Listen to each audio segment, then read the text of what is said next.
Aqui, nessa casa eu me encontrei. Entrei e aqui dentro vi saída. Sim, foi nessa casa de amor que as benesses do labor cicatrizaram minhas feridas. Depois de muitos e muitos passes, estudo e água da paciência. Boa noite, meus irmãos. É com grande satisfação que nós retornamos a essa casa de trabalho, essa casa de oração, principalmente porque é o momento que nós temos também de colaborar com alguma modalidade de trabalho dentro do estrito tempo que nós temos.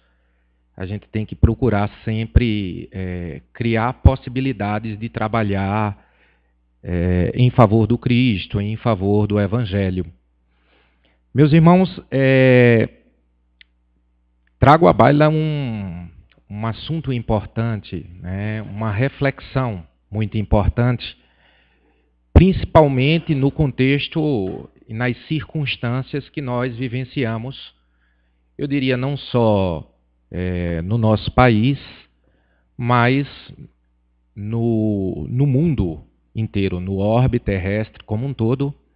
Nós assistimos diariamente notícias de situações que passam desde conflitos religiosos até guerras,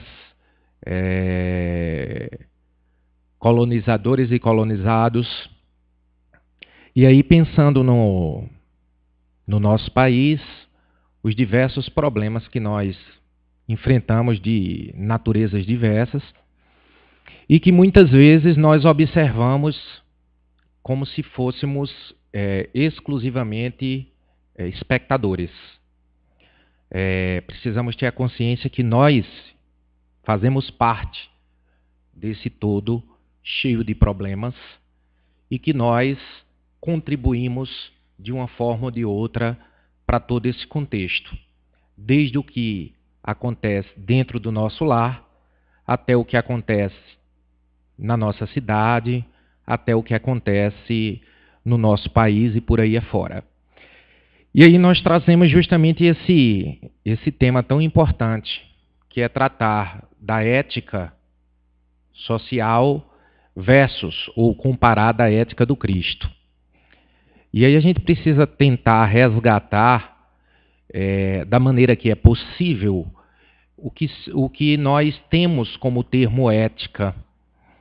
Alguns termos que nós conhecemos, alguns conceitos que nós trabalhamos, tendem a não se esgotar, por mais propriedade que você tenha para conceituá-los, você não consegue esgotar determinados termos. Então, a exemplo disso, é o termo amor, por exemplo. Qualquer definição, por mais bonita que seja, não vai conseguir preencher em sua totalidade o termo amor. Na verdade, até a própria palavra, nós a aceitamos, mas poderia ser qualquer uma outra palavra que trouxesse para a gente o sentido do amor.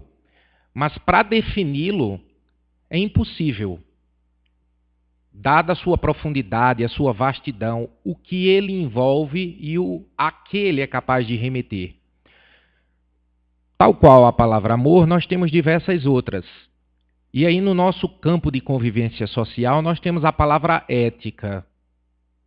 E aí os filósofos lutam até hoje nós para compreender o que seria ética. Alguns dizem que ética seria aquilo que remete ao bom caráter, ao bom costume, ao caráter superior e por aí vai. Alguns diferenciam ética de moral, porquanto enfatizam que a moral está ligada a costumes, enquanto a ética ela é imutável, ela é perene, ela é absoluta. O que é que eles querem dizer com isso? Que aquilo que é considerado ético aqui foi considerado ético lá atrás, será considerado ético lá na frente, e é ético para uma sociedade, também será ético para outra, para diferenciar dos costumes. Eu diria que aí nós temos aí um emaranhado de tentativas de esclarecer o que seria ético e o que não seria ético. É bem verdade que por mais próximo do que nós achamos ser o sentido da ética, por mais próximo que o conceito chegue, nós vamos sempre esbarrar em alguma falência endossada por aquele conceito.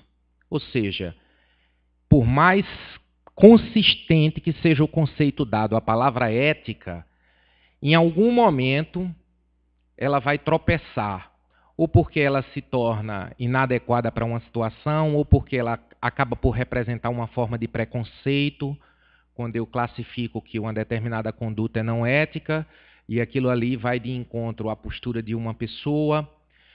E aí a gente começa a examinar, então, a ética existe? O que seria ética? E aí quando a gente começa a estudar a vida do Cristo, quando a gente começa a ler sobre a vida do Cristo, a gente começa a examinar que toda a vida do Cristo foi pautada sobre um padrão ético. Isso aí é muito interessante, porque ele não usava a palavra ética, na verdade, mas ele trazia consigo uma determinada maneira de comportamento que reproduziu e caracterizou todos os atos que nós conhecemos escritos a respeito do Cristo. E aí a gente tratou de falar um pouco sobre a ética segundo Jesus. E aí eu costumo repetir que Jesus em nenhum momento se caracterizou como um legislador burocrata. O que é isso? Ele em nenhum momento partiu para mandar que escrevessem ou escrevia para que assim as pessoas seguissem. Não. A demonstração da ética na vida de Jesus foi um ato prático, assim como deve ser também a demonstração da ética nas nossas vidas, em especial a ética cristã, a ética do Cristo. Porque nós falamos em cristandade, nós falamos em sermos cristãos, sem compreender que ser cristão, admitir ser cristão, ou seja, admitir o Cristo como exemplo, segui-lo como exemplo, não é apenas um conceito, mas sim também é adotar aquilo que o Cristo deixou para nós como modalidade de caminhar, como meio de caminhar, como modelo. E isso é um padrão ético de convivência social. Cristo estava inserido em uma sociedade. E dentro da sociedade em que ele vivia, cheia de conflitos, ele adotou um determinado padrão de comportamento. Pretendia ele que, com o exemplo, com a forma de se comportar, as pessoas compreendessem o que era, de fato, conviver segundo o que Deus pretendia. E aí, a ética, segundo Cristo, seria, na verdade, uma conversa, um diálogo com o próprio Cristo, a partir da mensagem que ele deixou por meio de suas ações. E aí, eu lembro de uma frase do Roberto, que, na verdade, nós adaptamos aqui. No início de uma determinada música, ele dizia uma expressão, e nós adaptamos para o seguinte: independentemente da igreja e da religião, só existem 3 verdades absolutas: Deus, o amor e Jesus. Eu não me recordo exatamente se ele, na frase original, dizia Deus, o amor e a fé. Mas, bem, nós fizemos uma adaptação e transformamos essa frase, com a licença do Roberto, aí para Deus, o amor e Jesus. E aí nós vamos começar a compreender 2 concepções. Eu coloquei como título ali, subtítulo, a teologia da divindade versus o pensamento do próprio Cristo. E é importante nós refletirmos sobre isso. Nós observamos, nós graduamos a figura do Cristo como uma figura divina que é não só o Cristo, como todos nós. Porque, ora, se nós somos criações do divino, nós, enquanto espírito, somos criações de Deus, somos frações do próprio Deus, e o Cristo, nosso irmão, nós também somos seres divinos. E assim já dizia o Cristo: faça brilhar, vós sois deuses, façam brilhar a vossa luz. Então se referia justamente à condição que nós temos de evoluirmos até chegar a uma condição que nós possamos irradiar a luz tal qual o próprio Cristo fazia. Naturalmente que aquele Espírito ali presente, para nós é um referencial de divindade devido à distância que nós estamos dele em relação ao amadurecimento, ao crescimento espiritual. Então, para nós, a diferença, digamos, de desenvolvimento espiritual o coloca numa figura de divindade. Mas não foi essa a posição que o próprio Cristo assumiu, embora ele afirmasse veementemente, conforme os escritos: eu sou filho do homem, eu sou filho daquele, eu estarei ao lado de meu Pai. Em nenhum momento, em nenhum dos atos do Cristo, ele assume os créditos. Eu não sei se vocês perceberam. Ou ele atribui qualquer um daqueles prodígios, que na leitura espírita existe um pano de fundo diferente, mas não é esse o objeto da nossa reflexão aqui.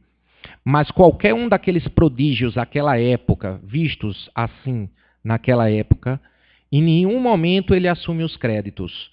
Ele simplesmente reparte esses créditos entre duas figuras.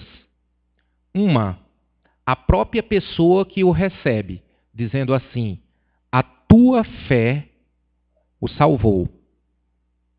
A tua fé te salvou. E a outra, ele acredita a Deus. Ele sempre se colocou como uma figura intermediária. Uma figura intermediária entre o Deus, o divino, e nós. Então ele sempre fazia referência. Não há uma passagem do Cristo em que ele se coloque ou se equipare à divindade no seu sentido de perfeição ao Deus.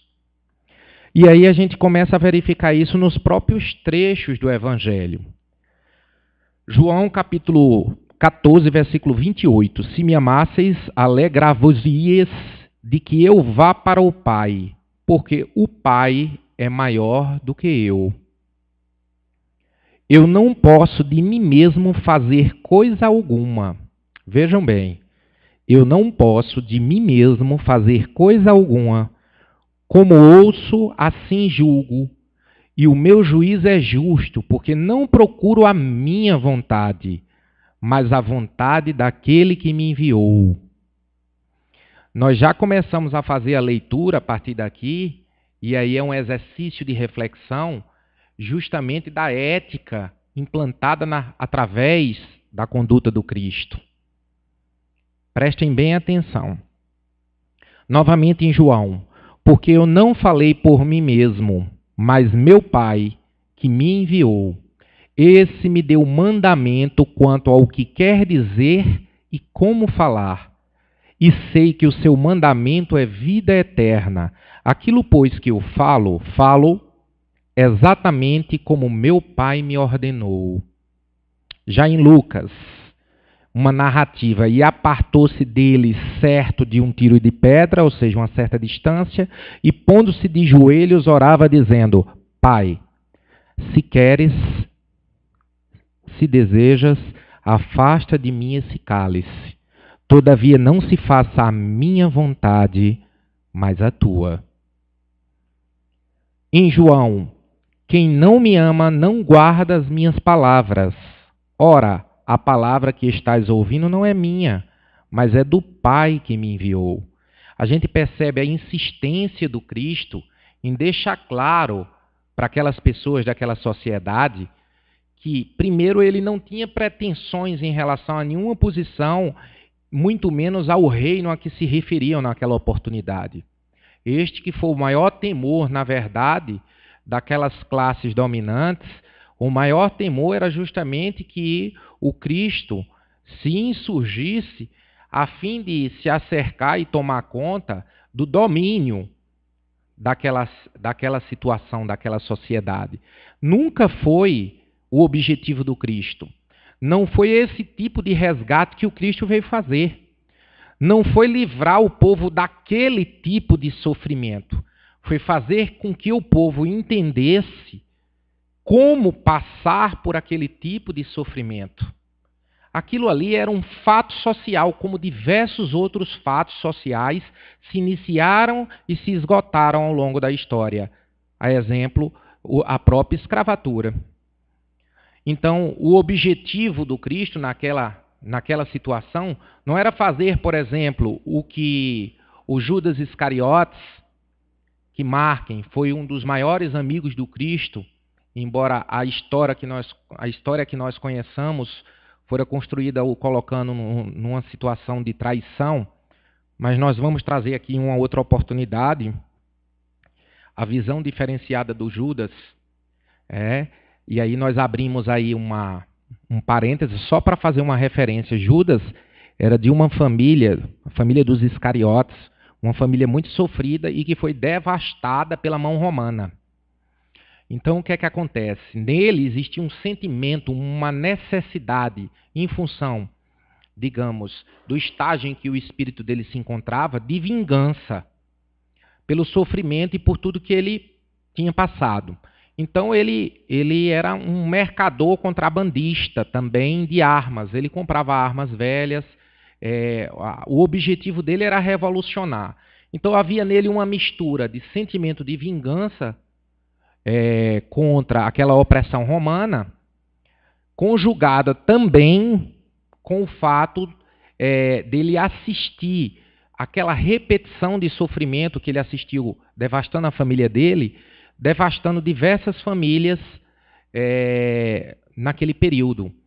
Então, quando ele vê a figura do Cristo, para ele estava vendo de fato o Salvador, mas o Salvador na visão dele, na interpretação dele, conforme a visão ética dele, de que quem sofre, quem morre pela espada, tem que procurar vingar o outro pela espada. Ou seja, todos os elementos psicológicos e experimentais da vida do Judas, ele carregava. Quando ele encontra o Cristo, ele diz, olha, esse homem aqui, trazendo todos esses poderes, conseguindo influenciar toda essa massa, é claro que esse homem vai fazer uma revolução.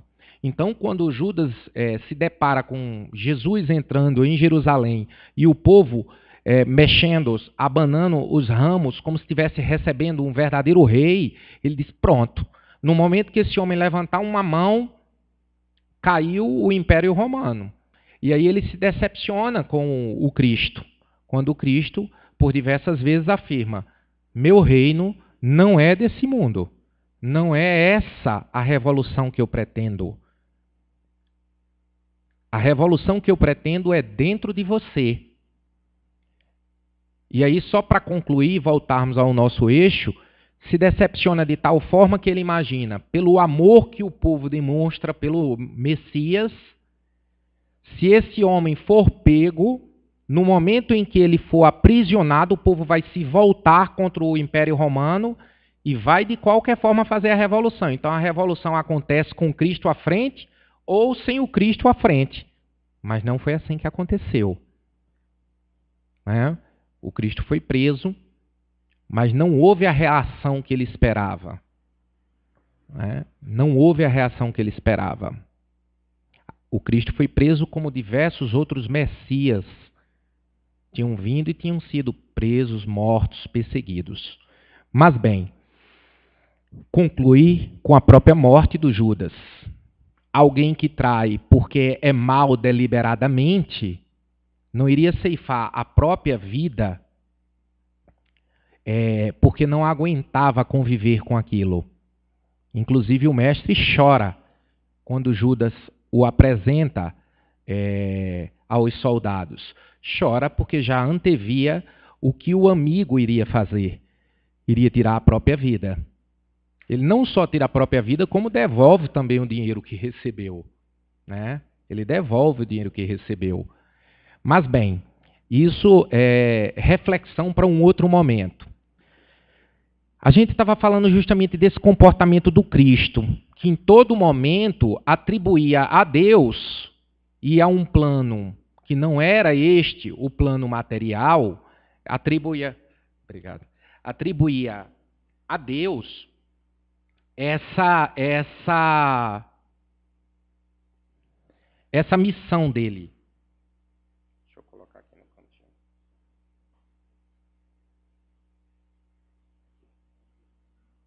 Acho que aqui dá.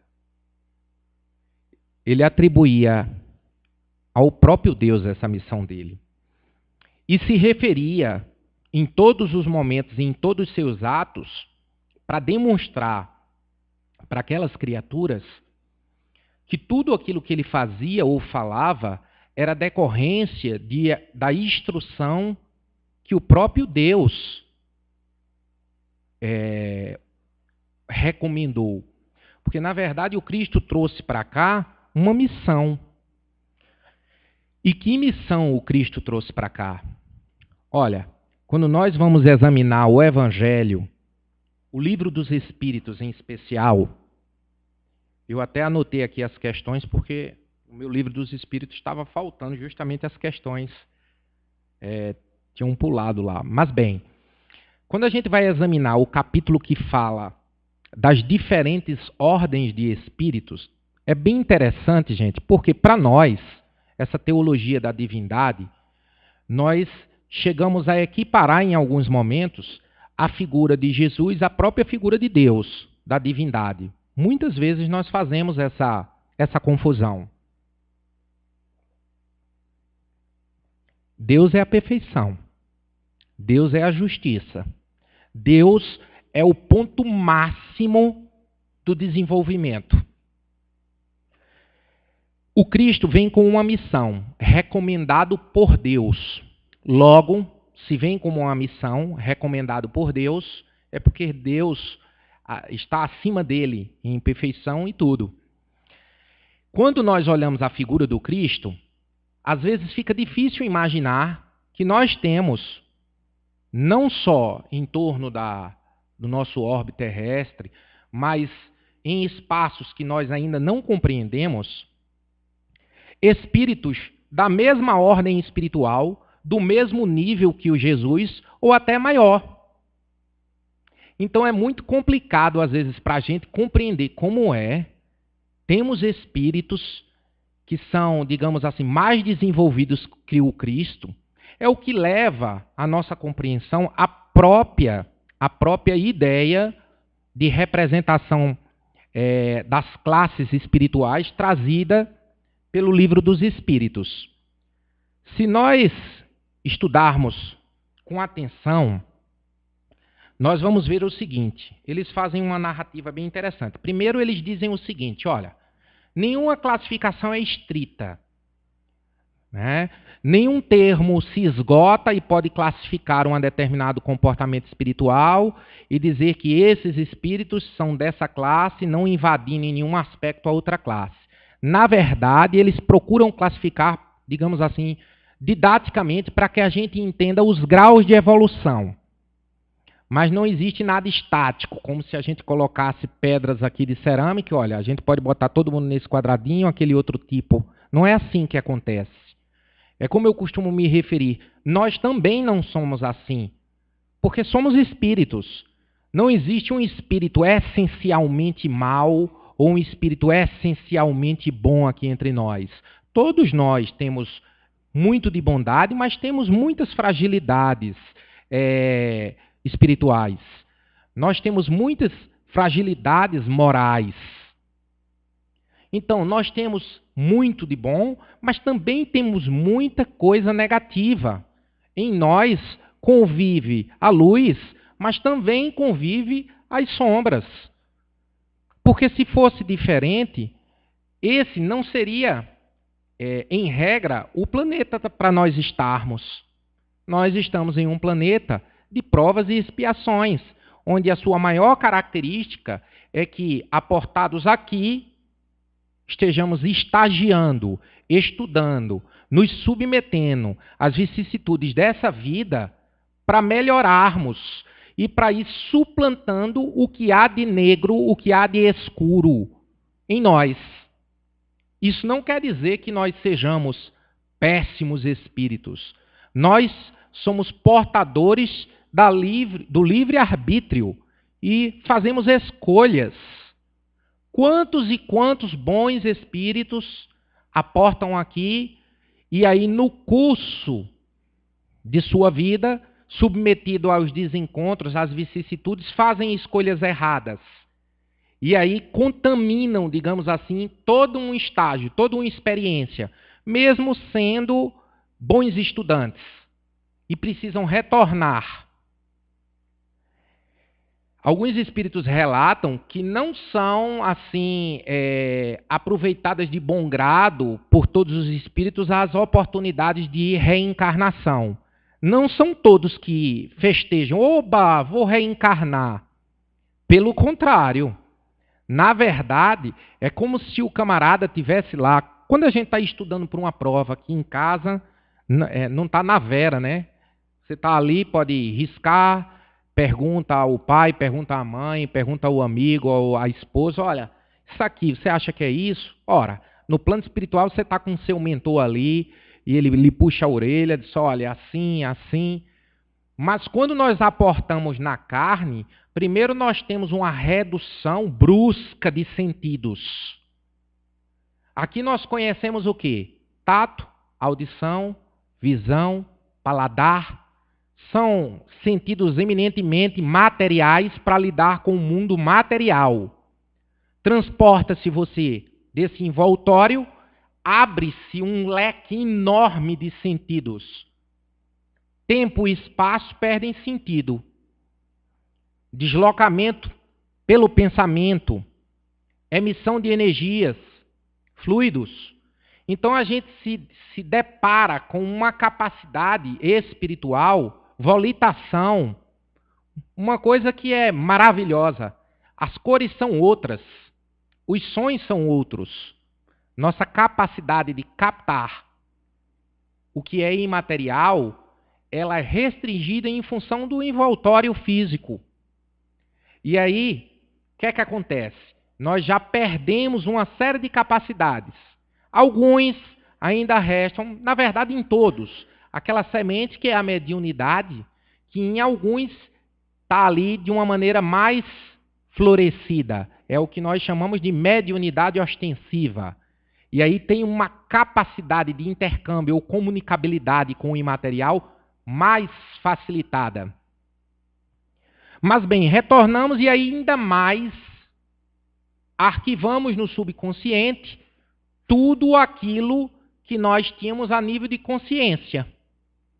Então imagina só que a gente vem para cá, eu não diria que no instinto, para não confundir com o instinto no seu sentido mais vulgar, mas é como se a gente tivesse engavetado tudo que está ali, muito escrito, muito bem desenhadinho, e a gente tivesse deixado aquilo meio nublado, e aí assim, a gente vem com a intuição de que tem que fazer algo, e de que algo deve ser feito de determinada forma, e de que determinada coisa não é bom. E aí tem outra coisa que teria que coexistir para poder a nossa experiência ser referendada.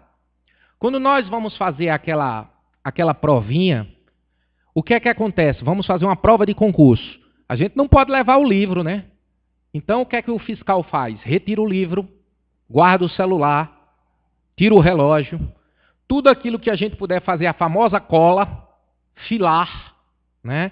Eles recolhem e deixa você desnudo.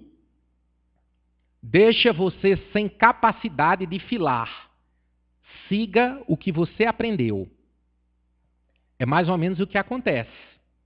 E aí os espíritos tremem, porque, olha, eu estudei tanto aqui, eu assisti tanto, eu vi tanto que eu errei, será que eu vou voltar e fazer a mesma coisa? Por quê? Porque aqui nós estamos sujeitos não só a uma vivência material que nos inclina a uma série de coisas que não são boas, como também aos instintos do nosso próprio envoltório, que é material. Então nós somos inclinados a valorizar muito as nossas necessidades materiais, supervalorizar as nossas necessidades materiais, olhar para as nossas necessidades materiais como se elas fossem primordiais.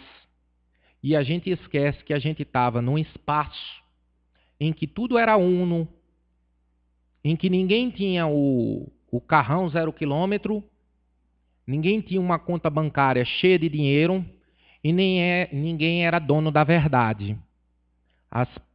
Os espíritos ali transitando na mesma faixa vibracional comungavam de uma mesma característica, porque eles se reúnem por afinidade. E aqui, ó, quando a gente começa a observar, eles narram espíritos de terceira ordem, e aí classificam como imperfeitos, e aí tem várias classificações, subclassificações. Espíritos de segunda ordem, que eles subclassificam como bons espíritos. Aí nós temos espíritos sábios, espíritos benevolentes. E nós temos os espíritos de primeira ordem, que eles subclassificam como espíritos puros. Mas vejam que narrativa interessante. Se nós pegarmos a questão 625 do Livro dos Espíritos, a pergunta é bem interessante. Eles dizem assim: qual o modelo que Deus nos permitiu ter aqui para que nós nos orientássemos do caminho para onde ir? Porque se nos deixasse aqui simplesmente segundo os nossos instintos, vamos assim dizer, segundo as nossas inclinações, naquela oportunidade já se via que a coisa não estava progredindo. Então, foi necessário que viessem vários messias, vários homens de grande desenvolvimento espiritual, não bastando, mandaram o Cristo. E aí, prestem bem atenção. Nessa caracterização, nesse conceito, reúnem a ciência, a sabedoria e a bondade. Sua linguagem revela sempre a benevolência e é constantemente digna, elevada, sublime. Sua superioridade os torna mais aptos que outros para nos dar noções mais justas sobre as coisas do mundo incorpóreo, dentro dos limites do que é permitido ao homem conhecer.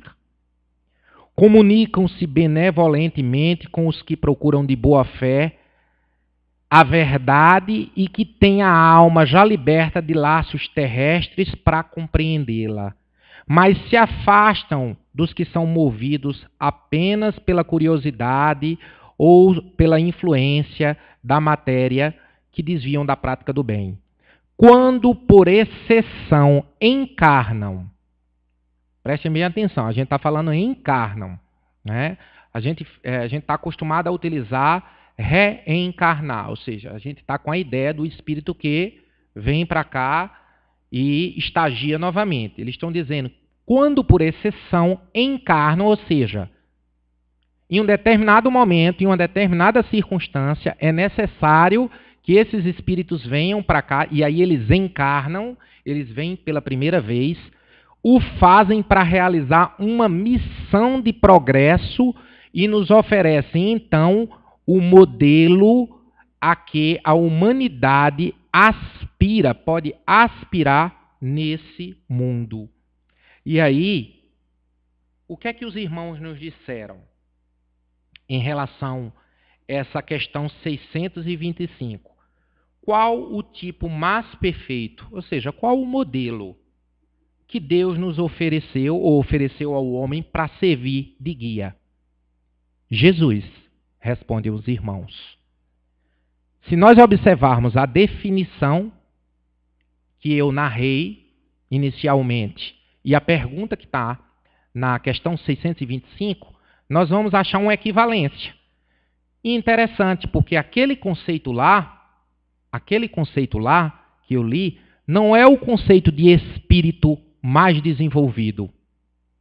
É um conceito que poderia ser aplicado ao espírito do Cristo, mas não está na classe chamada de primeira ordem, a classe de espíritos puros. Na classe de espíritos puros, eles dizem o seguinte: é uma classe única. Passaram por todos os graus da escala, se libertando completamente, tendo atingido o mais elevado grau de perfeição da criatura. Não tem mais que sofrer provas ou expiações, não estando mais sujeitos à reencarnação de corpos perecíveis. Mas na frente eles dizem: são os mensageiros e ministros de Deus, cujas ordens executam para a manutenção da harmonia universal. São chamados, às vezes, de anjos, arcanjos ou serafins.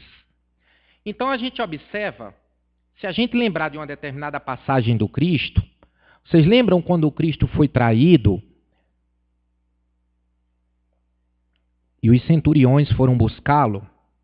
Um pouco antes, ele pediu que os apóstolos vigiassem enquanto ele orava. Os apóstolos, inclusive, dormiram. E aí o Cristo, em seu sofrimento, narra que ele volta-se para o Pai e diz: Pai, se possível, afasta de mim esse cálice. Se não for possível, faça conforme a tua vontade.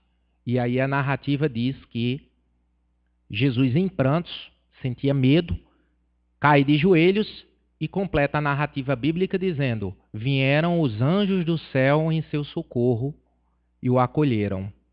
Ou seja, entidades de luz que são capazes de socorrer o próprio Cristo. O próprio Cristo. Então, para nós, realmente o paradigma ou o modelo é o próprio Cristo. A gente não consegue dimensionar. Mas é natural que seja assim, porque a nossa escala evolutiva nos coloca em contato com os espíritos que são responsáveis por nós. Narra a espiritualidade que o Espírito do Cristo não só veio para trazer esse exemplo, mas foi, junto com outros espíritos, manipulador dos elementos materiais que constituíram o próprio planeta. Então ele não era só responsável por trazer uma missão. Desde o início ele nos acompanhava. E certamente foi o candidato escolhido a vir traduzir para a gente o que era o verdadeiro caminho. Bem, seguindo mais à frente, Jesus veio desenvolver a lei divina, dar-lhe o verdadeiro sentido, apropriá-la ao grau de adiantamento dos homens. Combateu o abuso de práticas exteriores e resumiu tudo na máxima: amar a Deus acima de todas as coisas e ao próximo como a si mesmo. A sua autoridade decorria da natureza excepcional do seu espírito e de sua missão divina. Narram os espíritos que para que o Cristo tivesse condições de aportar no planeta terrestre, no planeta Terra, foi necessário uma redução da sua capacidade espiritual, da energia que irradiava o seu espírito, uma redução drástica, porque senão o próprio corpo físico de Maria não suportaria. Não suportaria gestar uma criatura cuja capacidade energética é indefinida por nós. E aí nós temos uma imagem linda, né? Ela reflete bem essa cena que eu estava tentando traduzir.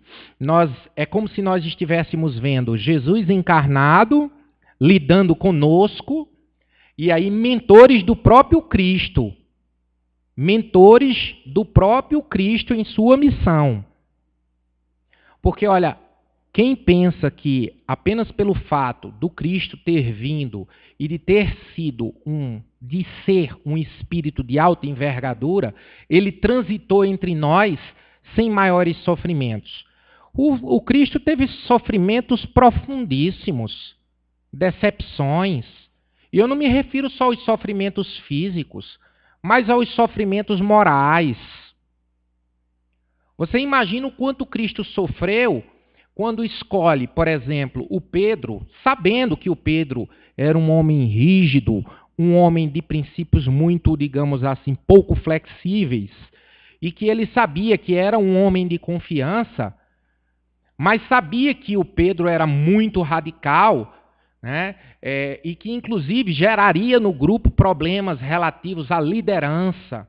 Já nos tempos finais da existência física do Cristo, os apóstolos discutiram algumas vezes sobre quem seria o líder. Quem seria o líder? Mas, ora, que líder? O Cristo veio em todo momento dizendo, olha, renda graças ao Pai, renda graças ao Pai. Os apóstolos estavam discutindo ali quem seria o líder. E aí narram que mais oportuno não foi senão o comportamento do Cristo. O próprio Augusto Cury o faz, quando faz referência a Cristo como o grande psicólogo. O Cristo, para, vamos assim dizer, dar um choque psicológico nos apóstolos, ele dá uma demonstração de humildade imensa. O primeiro, digamos assim, a primeira demonstração de educação e de humildade quando uma pessoa chegava na sua casa era trazer uma pira de água para que a pessoa lavasse as mãos e os escravos, ou se aquela casa tivesse serviçais, lavava os pés. Tirava aquelas tiras de couro que as pessoas enrolavam os pés, porque assim, elas andavam muito, porque o transporte ou era a tração animal ou era os pés. E chegava com os pés esfolados, então geralmente se usava óleo, se massageava os pés. Então, a casa que tivesse condições de ter serviçal, o serviçal o fazia. Quando não, era o próprio dono da casa. Então, o que é que o Cristo faz? Depois que os apóstolos acompanharam toda a trajetória da vida dele, ele pega a pira com a água, se ajoelha e vai lavando os pés de um por um. O que é que ele quis demonstrar ali, naquele momento? O mínimo que pode se entender é que os apóstolos naquele momento disseram, se um homem desse se ajoelhou para lavar meus pés, quem sou eu? Para estar aqui brigando, discutindo por liderança. Para ser líder de quê? Né? Então, assim, a gente já percebe que a ética do Cristo estava toda montada em quê?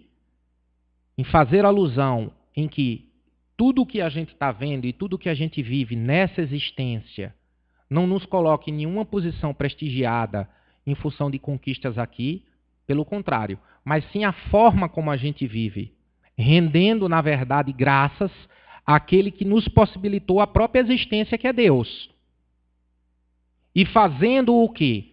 Ele disse, fazendo para o outro aquilo que você gostaria que fosse feito para você. O Cristo dizia, você está aqui para respeitar Deus e ver no seu próximo a figura do próprio Deus, a sua semelhança, e fazer para com o seu próximo aquilo que você gostaria que fosse feito para você.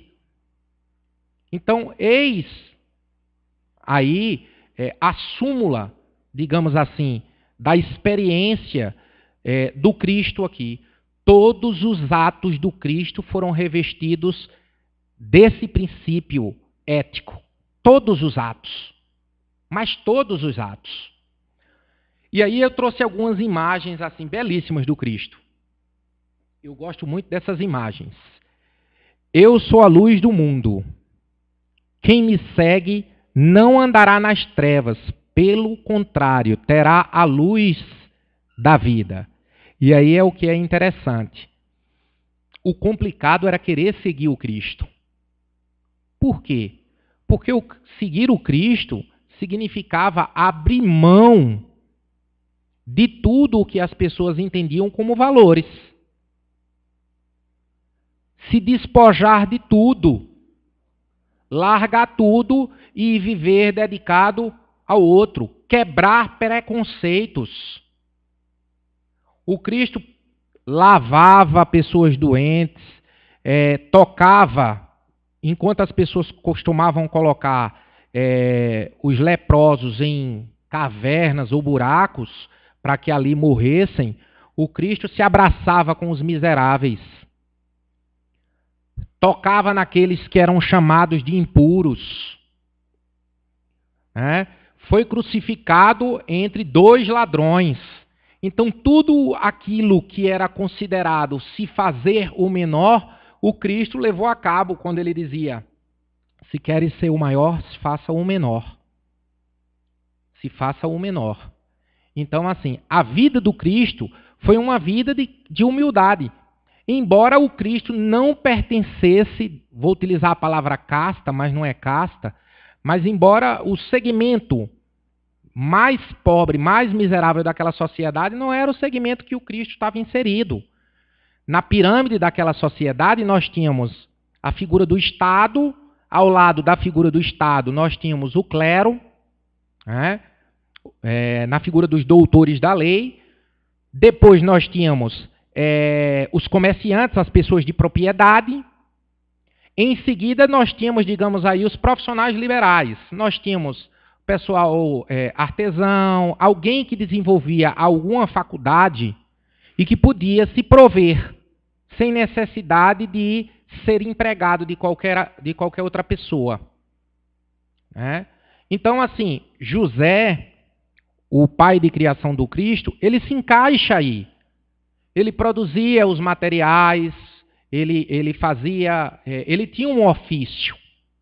Então, Jesus não se encontrava na base da pirâmide, ou seja, escravos de conquista, escravos por dívida, porque nós tínhamos 2 tipos de escravos. Os escravos objeto de conquistas, em que uma determinada sociedade era colonizada e tal, e ali mulheres e crianças eram tomados como escravos, prisioneiros, iam desenvolver atividades, e nós tínhamos os escravos, que a gente chama escravos civis, escravos por dívida. A pessoa não conseguia pagar uma dívida, então seus familiares eram tomados como escravos para trabalhar enquanto pagavam a dívida. O Cristo não estava nesse segmento, mas ele convivia ele saiu para conviver desde a classe mais baixa, vejam que interessante, até a classe mais alta. O Cristo transitava em todos esses segmentos, inclusive foi criticado por isso, porque algumas vezes diziam, olha, esse é o Messias que come e bebe com esses homens, ou seja, com pessoas que tinham dinheiro. E o Cristo nunca disse, em nenhum momento o Cristo disse que a riqueza era uma condição, quando ele diz, olha, é mais fácil entrar um pobre no reino dos céus do que um rico, é uma coisa assim. Não, é mais fácil um camelo passar no buraco de uma agulha do que um rico entrar no reino dos céus. Ele não quer se referir à condição de propriedade, presta atenção. O Evangelho segundo o Espiritismo clareia muito bem isso. Quando fala da lei do trabalho, ele diz, aquele que trabalha e progride é uma decorrência da própria lei de progresso. O problema não está na propriedade. O problema está no acúmulo da propriedade sem finalidade, no uso dessa propriedade, e você não olhar por aqueles desprovidos para fazer uso dessa condição em favor dos mesmos. E aí o Cristo já demonstrava isso, porque ele entrava na casa daquele que tinha muito, como entrava na casa daquele que tinha pouco. Quando ele entrava na casa daquele que tinha muito e que tinha angariado aquele dinheiro, aquele patrimônio de maneira errada, a pessoa sentia a energia do Cristo, a força do Cristo, e aí não aguentava e se redimia. A gente vê a história do próprio Zaqueu, acho que todos conhecem. Zaqueu era um homem que acumulou fortuna fazendo ilícitos. E era um homem baixinho que subiu numa determinada árvore para ver o Cristo passar e o Cristo pegou e disse, olha, desce daí, homem, que hoje eu janto em tua casa. E as pessoas criticaram o Cristo por isso. Né? Entre os apóstolos, o Cristo foi buscar um cobrador de impostos. Se apresenta e diz, me segue, homem. Né? Ele percebia que no coração daquele homem, embora ele cometesse atos errados, o coração daquele homem era um bom coração. Ele era capaz de superar sua má inclinação. Mas bem, essa certeza espiritual de que Jesus é o pastor de todo o rebanho humano se encontra nas consciências de todos os seres, vibra em todos os reinos da natureza e os anjos cantam na atmosfera da terra. Por esse motivo é que sempre falamos que a doutrina espírita sem Jesus perde o seu valor e desfaz-se nas brumas do tempo, esquecendo a sua fonte sustentadora de vida. É claro, a gente não tem como falar de doutrina espírita sem a figura de Jesus. Por quê? É como explicar a teoria sem a prática. Quando a gente vai dar o exemplo, falta. A gente dá um conceito e na hora de exemplificar, tem o aluno que só aprende com o exemplo. E é por isso que Jesus veio para cá. Ah, é possível perdoar os inimigos? Aí Jesus, corpo fustigado, ferido, massacrado, o sangue indo embora, pede água. Os soldados embebem uma bucha em vinagre e esfregam no rosto do Cristo. E ele diz, Pai, perdoa-lhes, eles não sabem o que fazem. Quer melhor exemplo do conceito de perdão? Jesus mostrou. Ao longo da trajetória do Cristo, narram que os soldados iam vendo fatos tão extraordinários no sofrimento daquele homem que alguns iam se redimindo ao longo do caminho.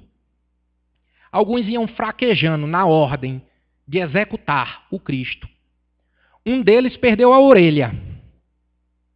Narram que sofreu um ferimento. E que Jesus, naturalmente manipulando energias, conseguiu fazer com que cessasse aquela dor daquele ferimento daquele homem, colocando a orelha de volta.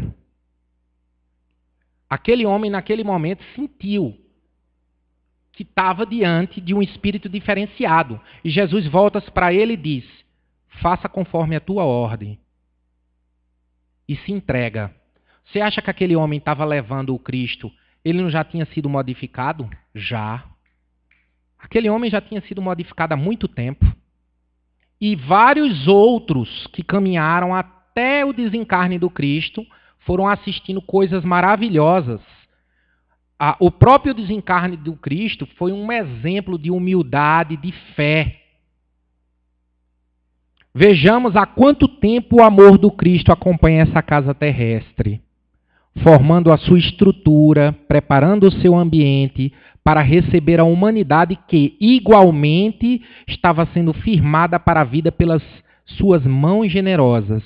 Jesus é, pois, a perfeição moral em todos os rumos de todos os entendimentos, e o maior fenômeno que ocorreu na face do planeta foi a sua vinda a ele. É por isso que ele é o maior paradigma, ele é um modelo para nós. E aí nós temos a figura do Cristo. Das ovelhas que meu Pai me confiou, nenhuma se perderá. Nenhuma. Por isso que nós podemos afirmar, segundo o Espiritismo, não há espírito, não há criatura mais vil, mais difícil, que a gente consiga enxergar mais maldade, que não tenha nela a fagulha do bem, que não tenha nela a capacidade de amar. Aquele que crê em mim nunca estará sozinho. Quem dentre vós não tiver pecado, atire a primeira pedra. Todas essas cenas que eu estou passando para vocês aqui são exemplos práticos do que é justamente a ética do Cristo. Pai, perdoa-lhes, eles não sabem o que fazem. Quem de nós tem uma capacidade pertinho dessa? Às vezes o sujeito passa, olha feio para a gente, ou fecha a gente no trânsito, a gente já solta um tomara que bata ali na frente, né? O Cristo, nessa situação, pedindo perdão por essas criaturas. Deixai vir a mim as crianças, não as proibais, porque o reino de Deus é dos que são como elas. Em verdade eu vos digo, quem não recebeu o reino de Deus como uma criança, não entrará nele. Vinde a mim, todos os que estáis cansados e oprimidos, e eu vos aliviarei. Tomai sobre vós o meu jugo e aprende de mim, que sou manso e humilde de coração, e encontrarás descanso para as vossas almas, porque o meu jugo é suave e o meu fardo é leve. Eu sou o caminho, a verdade e a vida. Ninguém vai ao Pai senão por mim. Então, meus irmãos, a gente encerra por aqui. Tem uma oração muito bonita que eu encontrei ali nos últimos minutos do segundo tempo, antes de vir para cá, e eu fiz questão de anotar para a gente concluir com ela. A gente percebe, na verdade, digamos assim, que a teoria da ética do Cristo, ela foi totalmente prática, né? Não existe por Cristo teoria. Quem escreveu, escreveu porque quis, o Cristo fez. O Cristo fez como diversas outras criaturas, e como nós temos capacidade de fazer, porque temos a capacidade da escolha. O livre-arbítrio é uma faculdade, é uma lei natural, faculdade dada pelo próprio Deus. Se você tem o direito de optar, você não pode relegar ao outro a responsabilidade por você não fazê-lo. E aí tem muito a ver com essa prece, que diz assim, para nós concluirmos: será inútil dizer, se na minha vida eu não ajo como filho de Deus, fechando o meu coração com o amor dentro, será inútil dizer Pai Nosso. Se meus valores são representados pelos bens da terra, será inútil dizer que estás nos céus. Se penso apenas em ser cristão por medo, superstição, comodismo, será inútil dizer santificado seja vosso nome. Se acho tão sedutora a vida aqui, cheia de supérfluos e futilidades, será inútil dizer, venha a nós o vosso reino. Se no fundo o que eu quero mesmo é que meus desejos se realizem, será inútil dizer, seja feito a vossa vontade. Se prefiro acumular riquezas, desprezando meus irmãos que passam fome, miseráveis, será inútil dizer, o pão nosso de cada dia nos dai hoje. Se não me importo em ferir, injustiçar, oprimir, ou mesmo perdoar os que atravessam o meu caminho, será inútil dizer, perdoai as nossas dívidas, assim como perdoamos os nossos devedores. Se escolho sempre o caminho mais fácil, que nem sempre é o caminho do Cristo, será inútil dizer, e não deixei cair em tentação. Se por minha vontade procuro os prazeres materiais, será inútil dizer, livrai-nos do mal. Se sabendo assim, e nada faço para modificar-me, será inútil dizer, amém.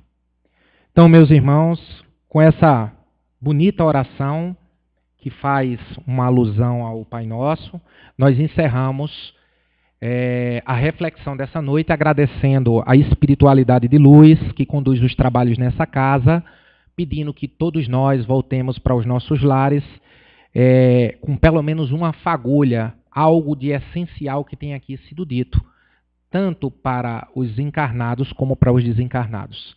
Que assim seja. Então, meus irmãos, vamos aproveitar agora para concluir os trabalhos com a prece final. Vamos deixar os nossos corpos numa posição correta. Vamos fechar os nossos olhos. Vamos respirar. soltar o ar, vamos perceber o nosso corpo. E agora vamos, na nossa tela mental, vamos pensar numa paisagem, vamos pensar numa planície, um rio de águas límpidas, um rio corrente, uma brisa. E lá longe nós observamos uma imagem ainda pouco nítida, mas que se dirige até nós. É uma imagem representada por um homem.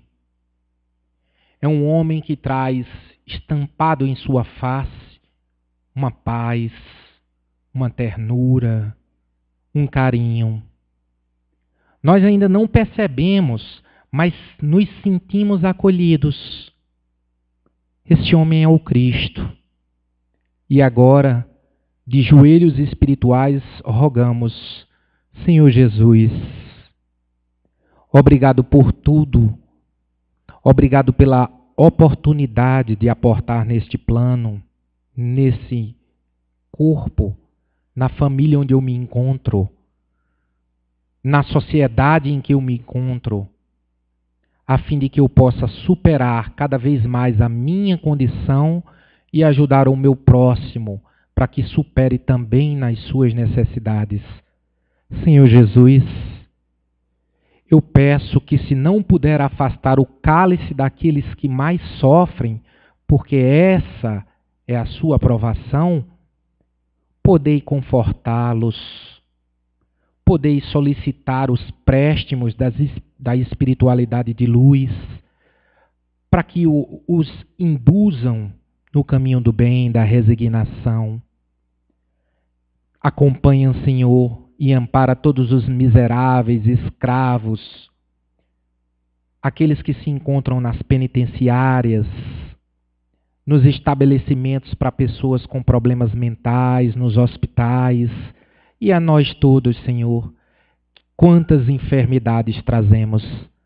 Senhor Jesus, repousa através da espiritualidade de luz, que agora transita neste salão, sobre cada um de nós, os eflúvios trazidos dos campos medicinais espirituais. Derrama sobre nós, para que nós possamos voltar para os nossos lares e compartilhar com todos que convivem conosco. Abençoa-nos todos, hoje e sempre. Que assim seja.